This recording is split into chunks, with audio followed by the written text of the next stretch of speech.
ప్రభువునకు అత్యంత ప్రియ దేవుని పిల్లారా, దేవుడు మనకు ఆశ్రయము దుర్గమనై ఉన్నాడు.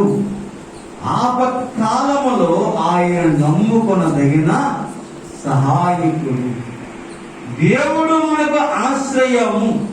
ఆశ్రయం అనగా నివసించే స్థలము.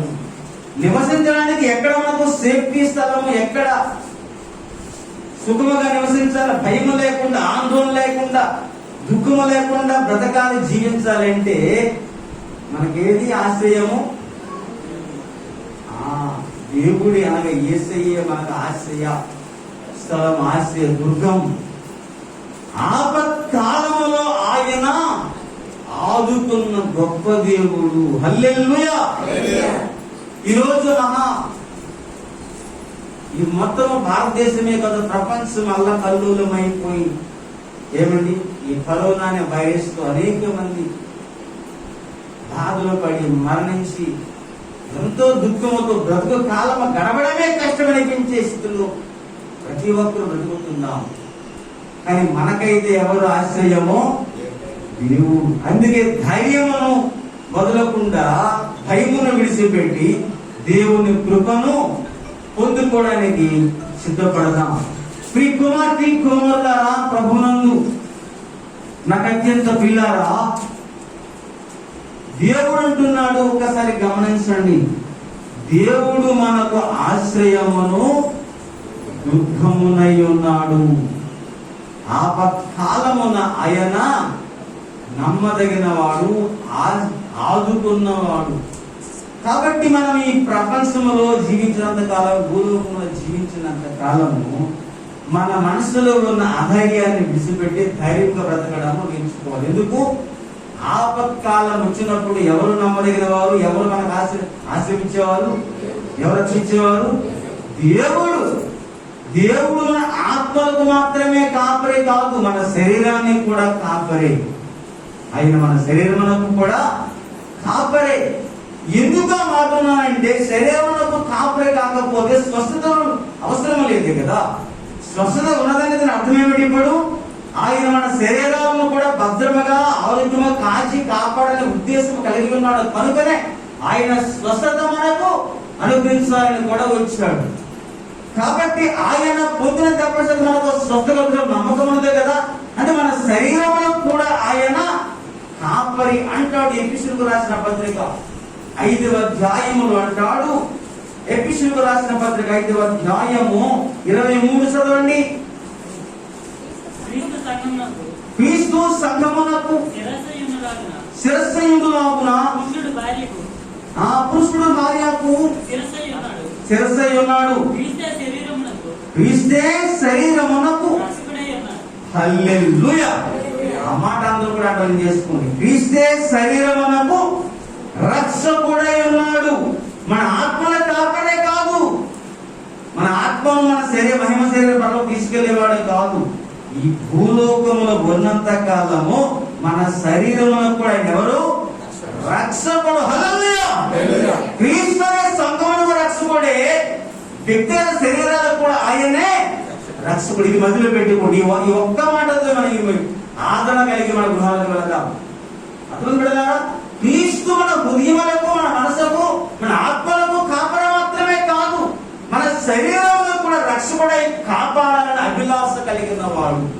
కాబట్టి ఎవరినో కూడా దిగులు పడద్దు, భయపడదు. అందుకే మన మనసులో ఉన్న అధైర్యాన్ని విడిచిపెట్టాలి. మన మనసులో ఉన్న భయాన్ని ముందు పోగొట్టాలి. భయం ఎప్పుడైతే పోగొట్టుకుంటామో భయం మన పక్క ఎప్పుడు కూడా వెంటాడుతూనే ఉంటుంది, మన వెనకే ఉంటుంది. కాబట్టి ఎవరు దిగులు పడకండి, భయపడకండి.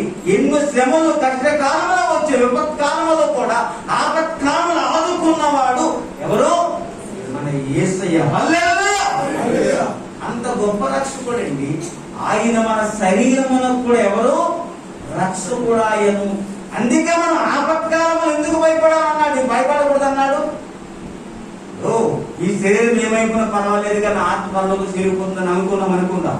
ఓకే, మరి ఆపత్కాలం అంటే ఎందుకు? ఎలాగా పనులకు వెళ్ళిపోతాం. మరి ఆపత్కాలం ఎప్పుడు జరుగుతుంది? భూలోకము మన శరీరం మట్టి శరీరంతో ఉన్నప్పుడే ఆపత్కాలాలు శ్రమల కాలాలు, కష్టకాలాలు, నష్టకాలాలు, దుఃఖకాలాలు వస్తూనే ఉంటాయి.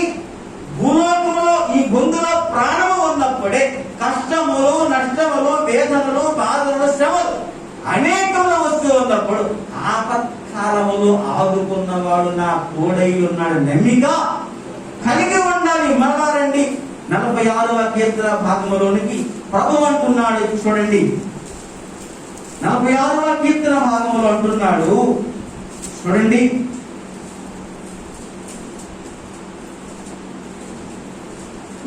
చదవండి. సైన్యములకు అధిపతి యెహోవా, సైన్యములకు అధిపతి యెహోవా మనకు తోడై ఉన్నాడు. మనకు తోడై ఉన్నాడు. యాకోబు యొక్క దేవుడు, యాకోబు యొక్క దేవుడు మనకు ఆశ్రయమై ఉన్నాడు. మనకు ఆశ్రయమై ఉన్నాడు. హల్లెలూయా. యెహోవా మనకు తోడై ఉన్నాడు.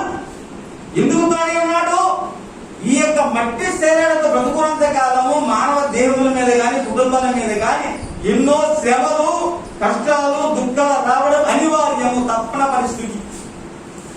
అలాంటి సమయంలో కూడా దేవుడి మీద మనం నమ్మకం ఉంటే, దేవుడి నామం మీద మనకు పరిపూర్ణమైన అవగాహన ఉంటే, దేవుడు నమ్మదగిన వాడు, నీతిమంతుడు కనుక, నమ్ముకున్న వాడిని విమర్శించిన దేవుడు కనుక, ఆపత్కాలంలో ఆదుకున్న దేవుడు కనుక, అక్కడే మనకు ఆశ్రయ దుఃఖమని ఎంచుకున్న మనసుకు ఎప్పుడైతే కలిగి ఉంటామో, ఈ చిన్న చిన్న శ్రమలు, బాధలు, ఇబ్బందులు మనం ఎప్పుడు కూడా దిగులు పడము, భయపడము.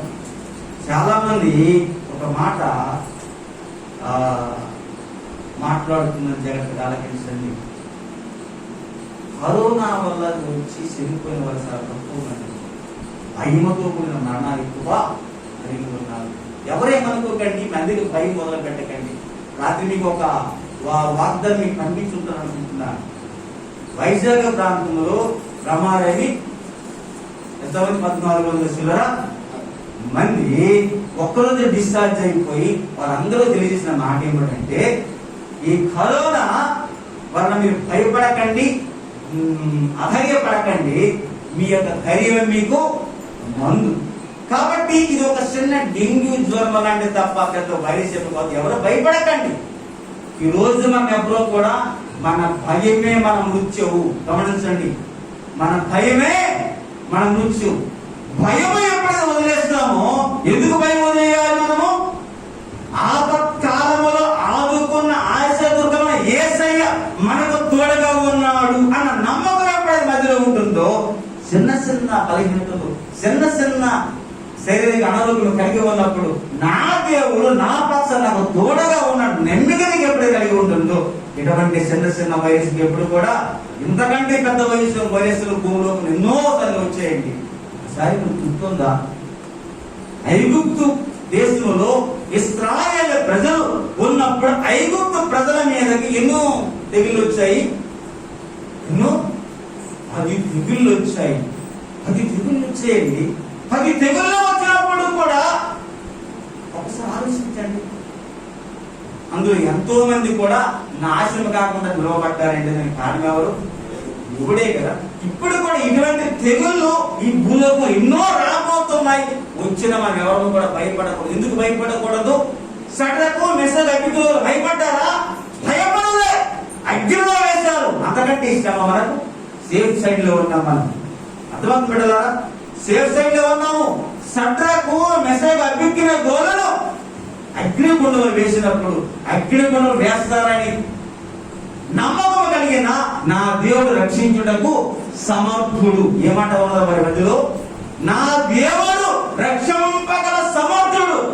ఒకవేళ నన్ను విడిసేరిన ఆయన నామాన్ని ఎప్పుడు కూడా మరువను అంటున్నాడు. కాబట్టి నా కుమారులారా, దేవుడు అగ్ని వంటి శ్రమలు లేదా అపవాదిగాడు కానీ దేవుడు కానీ ఒకవేళ ఈ భూలోగా పుట్టించిన తన భక్తులను ఆపత్కాలంలో నుండి విడిపించే శక్తిమంతుడై ఉన్నాడు. కాబట్టి మనము కథము, మనం ఎవరు ఎముతాము? కథము, భయపడకూడదు. ఆ మాట అంటాడు చూడండి ఒక్కసారి గమనించండి. 5 నుండి చదవండి. దేవుడు ఆ పట్టణంలో ఉన్నాడు, దానికి ఏమి లేదు, శరణము లేదు. అరుణోదయం మన దేవుడు దానికి సహాయం చేయిస్తున్నాడు. ఎందుకు? దేవుడు ఏ పట్టణంలో ఉంటే, ఏ సంఘంలో ఉంటే, ఏ కుటుంబంలో ఉంటే, ఏ వ్యక్తి జీవితంలో ఉంటే వారికి శరణము లేదు, కదలిక లేదు, సంచల మనస్సు ఉండదు, స్థిరమైన మనస్సు ఉంటుంది. నా దేవుడు రక్షింపగల సమర్థుడు. ఎంతో మంది భక్తుల్లో కూడా ఆయన ఏం చేశాడు? ఆపత్కాలం వచ్చినప్పుడు మనం ఎవరు విడిచిపెట్టాడా? దానియేలు చూడండి, సింహాల గుహలో వేసేశారు. సింహాల గుహలో అంతకంటే శ్రమ ఈ బాధ ఒకసారి జ్ఞాపకం చేసుకుంటారు కదా. సింహాల గుహలో దానియేలు భక్తులు వేసినప్పుడు ఏమైనా భయపడ్డా? భయపడలే. ఈ సింహం నోటికి నా దేవుడు అంతివ్వకుండా నా ప్రాణాన్ని కాపాడగల సమర్థుడు నాకు తోడుగా ఉన్నాడు, నాకు ఆశ దుఃఖముగా ఉన్నాడు. కాబట్టి సింహంలో నోరుని తప్పించగల విశ్వాసం ఎవరుకున్నది? అగ్నిలో వాసన అంటకుండా, అగ్నిలో మరణించకుండా తప్పించుకున్న విశ్వాసం ఎవరుకున్నది? చంద్రులకు మెసగా అగ్నిలో వెళ్ళకున్నది. ఎంతో మంది భక్తులను దేవుడు కాచి కాపాడి బలపరిచిన దేవుడు, వారిని రక్షించిన దేవుడు, వారిని దీవించిన దేవుడు, వారిని విడిపించిన దేవుడు, వారిని స్వస్థపరిచిన దేవుడు నీకు నాకు పని చేయగల సమర్థుడు. ఎందుకంటే ఆయన మానవ ఎడల పక్షపాతి కాడు. హల్లెలూయా. ఈ మాట గమనించండి. అంతేకాదు తన యందు భయభక్త కలవాల్సి నియమిస్తాడు. ఆయన దూతల్లో కావలా ఉంచి కాపాడే సంరక్షించే గొప్ప దేవుడు అండి. ఒకటే నువ్వు భయభక్తులు ఉండాలి. దేవుడి మీద భయం భక్తి కలిగి ఉంటే సింహముల నోరు నుండి వేపించిన దేవుడు, అగ్నివాసం అంతా కూడా కాపాడే దేవుడు. ఏమండి? ఆపత్కాలంలో అదుకొని నువ్వు సురక్షితంగా నీ ప్రాణమును నీ శరీరంలో కూడా కాపాడే దేవుడు. ఎందుకేమి చెప్పిస్తుంది? ఏమన్నాము 5:23లో ఆయన శరీరంలో కూడా రక్షకుడై ఉన్నాడు. అంటే శరీరానికి కూడా రక్షకుడ. శరీరాలు ఎక్కడ ఉంటాయి? ఇక్కడే కదా. మహిమ శరీరాలు ఎక్కడ ఉంటాయి? ఇప్పుడు పరలోకంలో. ఇక్కడ రక్తమ శరీరాలు ఉంటాయి. మీరు రక్తమాంస శరీరాలు రక్షకుడు అయిన అర్థం ఏమిటి? ఇప్పుడు వ్యాధులు వచ్చి విడిచిపెట్టే దేవుడా? బాధలు వచ్చి విడిచిపెట్టే దేవుడా? కాదు కాదు కాదు కాదు. కాబట్టి మన విశ్వాసాలు బట్టి దేవుడు, ఒకవేళ దేవుడు సిద్ధమైనప్పుడు మనం ఆ దేవుడి సిద్ధం లోపడి, ప్రభువా నేనున్నప్పుడు ఈ సమాధానికి మీద పీడ అది నీకు దీవెనకరంగా ఉంటుందా లేదా అన్న ఒక ఆలోచన ముందుకు పోయి నువ్వు ప్రార్థిస్తే ఏ శ్రమ, ఏ బాధ, ఇరుకు, ఇబ్బంది నీ కుటుంబానికి కానీ నిన్ను కానీ తాకదు. తాకనే కూడా ఒకవేళ తాకిన ఆ ఇబ్బందుల్లో నుండి, ఆ శ్రమలో నుండి, ఆ బాధల నుండి విడిపించు గొప్ప దేవుడు నీకు నాకు తోడుగా ఉంటాడు. చూడండి, ఒక మాట నేను ఊహించేస్తాను. చూడండి 11 చదవండి. సైన్యముల బలము యెహోవా మనకు తోడై ఉన్నాడు. మనకు తోడై ఉన్నాడు. యాకోబు యొక్క దేవుడు, యాకోబు యొక్క దేవుడు మనకు ఆశ్రయమై ఉన్నాడు. మనకు ఆశ్రయమై ఉన్నాడు. యాకోబు దేవుడి మాట ఇక్కడ జ్ఞాపకం చేశాడు. యాకోబు ఎవరండి? మోసగాడే కదా, అబద్ధములాడేవాడే కదా, ఏ పరిశుద్ధుడు ఏమి కాదు కదా.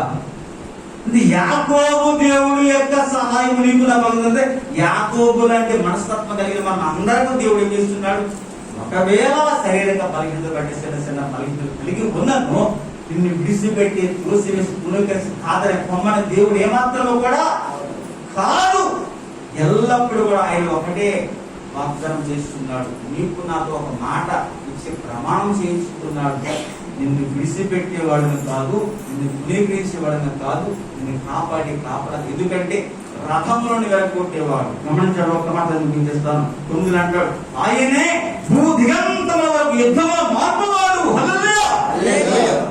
యుద్ధంలో మార్పువాడు, విల్లు విరిసేవాడును, పల్లెము తెగనాకు వాడును. ఆయనే యుద్ధ రథములను అగ్నిలో కాల్చివేయేవాడును. ఆయన ఘోరకుండి నేనే దేవుడిని తెలుసుకున్నట్టుగా అంగీకరణ మహోన్నతుడవును. ఏ శ్రమలు భూలోకమంది యుద్ధములు రేగినా, వ్యాధులు రేగినా అవన్నింటిని కాల్చివేయగలిగిన సమర్థత ఎవరికున్నది? దేవుడికి ఉన్నది. కాబట్టి మనం ఇప్పుడు ఎవరి నమ్మకం ఉంచాలి? దేవుడి మీద మనకు నమ్మకం ఉంచాలి. ఆ దేవుడి ఇప్పుడు మనకు భద్రత ఎవరు? యేసు. హల్లెలూయా. మనం చెప్పండి, మనకు భద్రత ఎవరు? మనకు ఆశ్రయం ఎవరు? మన విశ్వాసం కర్త ఎవరు? స్వస్థపరిచేవారు ఎవరు? యేసయ్య. యేసయ్య మీద ఎప్పుడైతే నువ్వు నమ్మకం పరిపూర్ణంగా ఉంచుకుంటావు, ఒకవేళ చిన్న చిన్న శ్రమల బాధ, ఒకవేళ నిన్ను నన్ను తాకెపట్టేటికి అపవాదిగా ఒకవేళ పన్నాగుల పనిన దేవుని కృప మీద మనం ఎప్పుడైతే ఆధారపడి బతుకుతామో ఆ చిన్న పవిత్రని ప్రాణములకు హాని చేయదు. హల్లెలూయా. ఆ చిన్న లోపం ఇక శరీరంలో హాని చేయదు. నీ శరీరంలో కూడా ఆయన ఎవరై ఉన్నారు? రక్షకుడై ఉన్నాడు. ఆ మాట అంతా తీసుకుని వెళ్ళండి. నీ శరీరంలో కూడా ఆయన ఎవరై ఉన్నారు?